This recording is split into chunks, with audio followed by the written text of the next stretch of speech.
Welcome back to another episode of Smit Happens, where shit happens in this world, and I'm here to talk about it. Now, last month there were protests at the Tour de France, and before we get into the details of what happened, I want to start this segment by going over the definition of irony. And pay more attention to the blurb at the bottom, which says, a state of affairs or an event that seems deliberately contrary to what one expects and is often amusing as a result. Now, some protests just naturally make sense. When people want to protest deforestation, they chain themselves to trees. When people are mad that bankers are always fucking around with their money, they occupy Wall Street. When people want gun reform, they fucking usually protest guns at an NRA convention. Shit, even the guy who wanted to protest fucking war at Tiananmen Square got run over by a fucking tank, all right? He made a very valiant point. Now, let's break down what happened at the Tour de France. Protesters were advocating that the French government need to help implement green building initiatives by 2040. Basically, they want more ivory on the walls and more grass on the rooftops. And they caused a disturbance during the stages of the Tour de France by laying in the roadway, chained to one another by the neck, and these demonstrators had to be forcibly removed so that the event could continue. Firstly, chaining yourself to the neck of another human being is not how you perform a human centipede. You're not even doing it right. Secondly, this would cause so much unnecessary neck pain that this is making a 15-hour flight without a neck pillow look like a fucking breeze. Thirdly, in case you can't see the chain, I zoomed in on it just so that, you get it. All right. And fourthly, environmental activists Tiananmen squaring a sporting event in the name of climate change against bicycles, now comparatively to other protests that I've mentioned, seems a little ironic. Regardless of whichever social quarrel you currently are agitated by, a protest usually needs to be pointed at the problem. Even a toddler knows that if they want cookies over vegetables at dinner time, they do it at the cookie jar or at the dinner table. You don't do it on the drive to daycare. It's neither the time nor the place. And while I obviously support people's right to protest, I just don't agree with dumb protests or protests that lack vision or aren't newsworthy. Like, what's a more shocking headline? Protester gets run over by literal and metaphorical war machine, or protester sits in roadway and annoys bicyclists. All right, one of these things is not like the other. One of these things is kind of lame.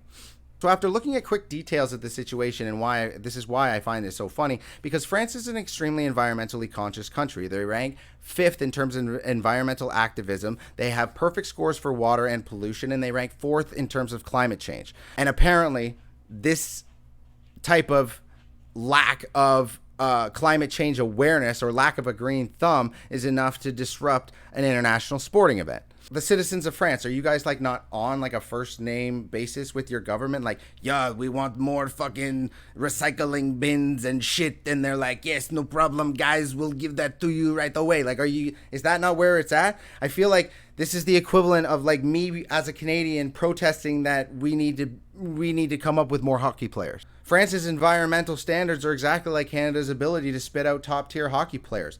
World fucking class, and other nations look up to it. And last but not least, if you have any disillusion about France's commitment to green initiatives, look at fucking this.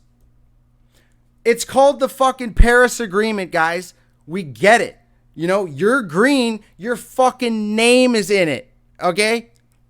So now, with all that said, I feel like advocating for environmental consciousness at an event involving environmentally conscious vehicles in a country that is very environmentally conscious, if not the most environmentally conscious, is like taking sand to the beach, or a Bible to church, or bringing a gun to America. Or in a simpler term, it's fucking ironic.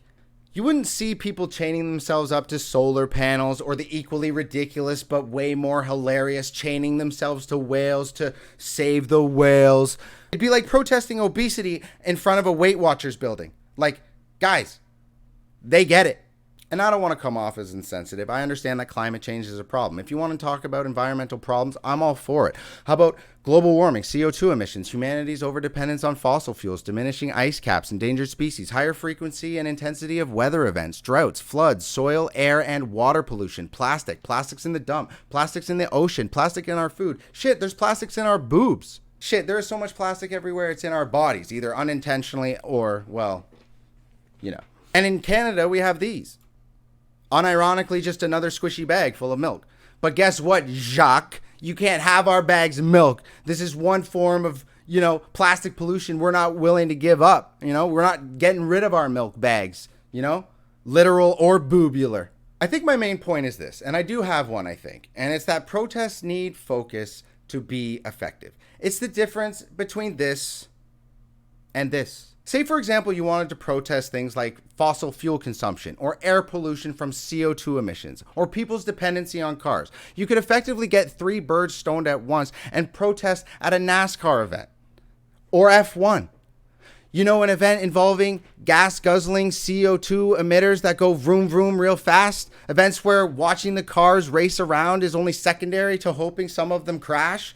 Not like a deadly crash, of course, but like one of the friendlier crashes where the drivers get out and, beat the shit out of each other. And if, for example, we're talking about air pollution, a logical protest to air pollution could be protest at sporting events that involve vehicles, protest nations that have open vent policies when it comes to emissions, or protest the areas known to spew out the most toxic forms of pollution known on Earth, aka a Trump rally. I bet a lot of you thought that I leaned a little more right than left before that joke, but I will gladly use this opportunity to properly segue into my political posture, which I will explain using this analogy. Think of the left and right political spheres as a left and right butt cheek, and I am simply the asshole sitting in the middle, shitting on both sides equally.